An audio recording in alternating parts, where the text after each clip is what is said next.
Assalamualaikum warahmatullahi wabarakatuh.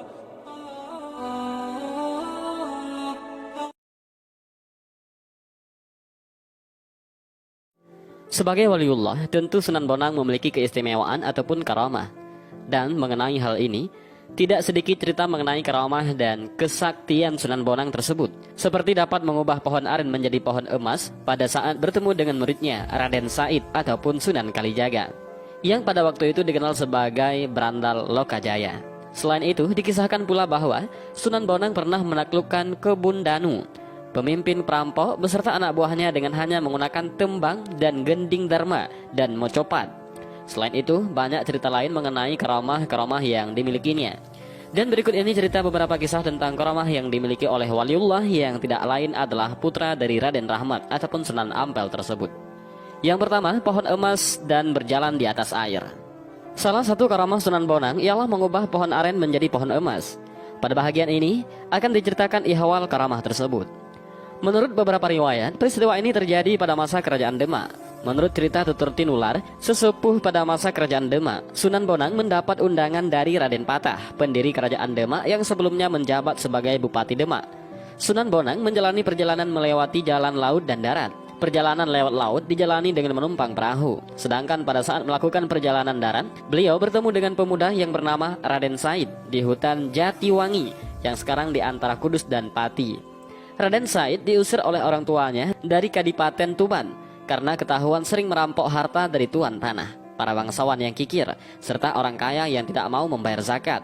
Namun demikian, barang-barang hasil rampasannya itu tidak digunakan untuk kepentingan pribadi, melainkan dibagikan kepada fakir miskin. Masyarakat menamakan Raden Said dengan sebutan Brandal Lokajaya. Sejak dari jauh, Brandal Lokajaya sudah mengincar Sunan Bonang yang membawa tongkat dengan gegang berkilauan. Ia terus mengawasi Sunan Bonang yang kala itu memakai jubah putih. Setelah dekat, Raden Said menghadang langkahnya. "Orang tua, kelihatannya kamu tidak buta. Kamu juga masih kuat berjalan. Namun kenapa kamu menggunakan tongkat?" tanya Raden Said kepada Sunan Bonang. "Memakai tongkat ini, saya tidak akan kesasar, walau berjalan di tempat yang gelap," jawab Sunan Bonang itu. "Tapi sekarang kan masih siang. Tanpa memakai tongkat itu, kamu masih bisa berjalan dengan baik," bantah Raden Said. Sunan Bonang memandang Raden Said, kemudian berkata, "Tongkat itu adalah pegangan. Orang hidup atau berjalan itu harus mempunyai pegangan, supaya tidak berjalan di jalan yang sesat." "Mana? Saya mau lihat tongkatmu," pinta Raden Said dengan nada kasar. "Dari melihat, nanti bisa mempunyai rasa ingin memiliki. Tidak baik punya keinginan ingin memiliki kepunyaan orang lain," jawab Sunan Bonang. Tanpa menghiraukan omongan Sunan Bonang, Raden Said langsung merebut tongkat itu sampai Sunan Bonang terjatuh dan terjerembab ke tanah. Lalu Raden Said memandangi tongkat itu. Anehnya, tongkat yang asalnya bergegang emas itu berubah menjadi kayu biasa.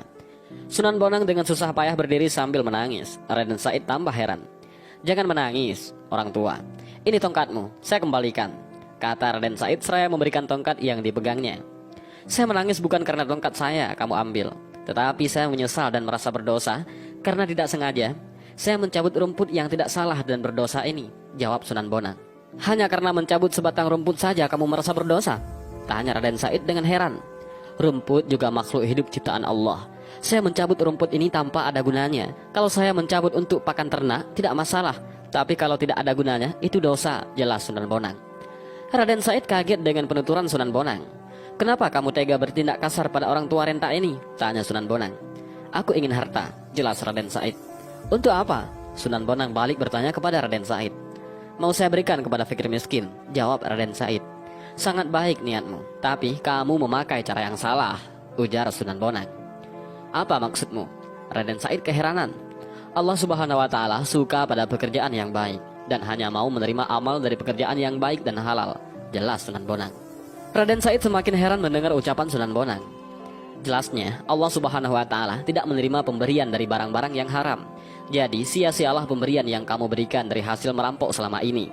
Tapi baiklah, kalau kamu ingin harta, ambillah itu barang halal," kata Sunan Bonang dengan menunjuk ke sebuah pohon aren. Raden Said mendongak ke atas dan terkejut ketika melihat buah-buahan aren yang awalnya bukan terbuat dari emas, kini tampak bagai disepuh emas murni. "Kau jangan menipu aku dengan ilmu sihir murahan," bentak Raden Said. Ia curiga Sunan Bonang menggunakan ilmu sihir. Jika Sunan Bonang memakai ilmu sihir, maka pasti bisa ditangkal. Namun Sunan Bonang tidak menggunakan ilmu sihir. Pohon tersebut benar-benar sudah berubah menjadi emas. Raden Said kaget dan mencoba memanjat pohon aren dengan maksud mengambil buah yang berkilau tersebut. Dan Masya Allah, alangkah dungunya anak muda ini. Geram Sunan Bonang sambil memukul pohon aren itu dengan tongkatnya, sehingga pohon aren itu bergetar hebat dan berjatuhlah semua buahnya yang berupa butiran emas besar dan mengenai kepala Raden Said sampai pingsan. Nah, ambillah itu, kata Sunan Bonang seraya melenggang pergi. Ketika Raden Said siuman, pohon aren itu telah kembali ke asalnya.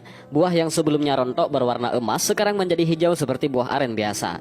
Raden Said kebingungan mencari Sunan Bonang. Namun Sunan Bonang sudah beranjak dari hutan Jatiwangi. Raden Said berpikir bahwa orang tua yang ditemui itu memiliki kesaktian yang tinggi, misalnya dari golongan para ulama ataupun para wali. Raden Said yang selama ini menganggap dirinya jagoan tidak tertandingi merasa ringkih berhadapan dengan kesaktian Sunan Bonang yang tidak perlu ditunjukkan melalui perkelahian yang mencelakakan, melainkan hanya melalui pameran kekuatan yang sangat hebat. Raden Said pun bangkit dan beranjak dari hutan Jatiwangi lalu mengejar Sunan Bonang. Ia ingin menjadi murid Sunan Bonang. Setelah bersusah payah mengejar, ia bisa melihat bayangan Sunan Bonang dari kejauhan. Ia melihat Sunan Bonang berjalan dengan pelan, tetapi tidak mampu mengejarnya. Dan sesudah mempercepat larinya, akhirnya Raden Said baru bisa menyusul Sunan Bonang di pinggir sungai.